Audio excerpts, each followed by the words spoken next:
আমি জাহাঙ্গীর। আজ আমি আপনাদেরকে শেখাবো কিভাবে একটি স্টুডিও ভয়েস বানাবেন আপনার নিজের কণ্ঠে। প্রথমে আপনাকে প্লে স্টোরে যেতে হবে।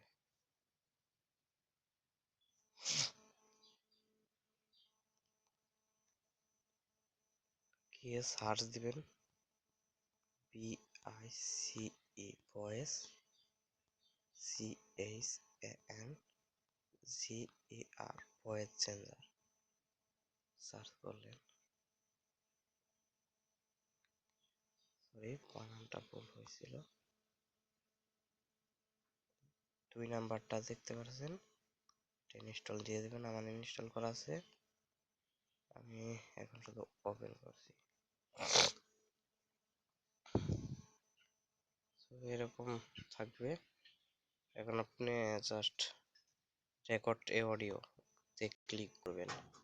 ক্লিক করে আপনার পছন্দের মতো আপনি রেকর্ড করবেন। করার পরে এখানে চাপ দেবেন। নেট কানেকশন অফ করে দিচ্ছি।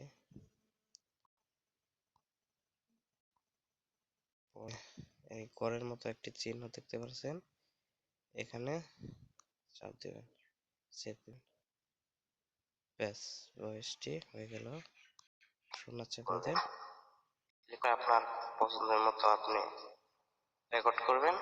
করার তো বুঝতেই পারলেন কিভাবে একটি স্টুডিও ভয়েস বানাতে হয় আপনার নিজের কণ্ঠে। সো আজ এ পর্যন্তই। আর যাওয়ার আগে একটি কথা, আমার চ্যানেলটি যারা সাবস্ক্রাইব করেনি তারা অবশ্যই চ্যানেলটি সাবস্ক্রাইব করে রাখবেন।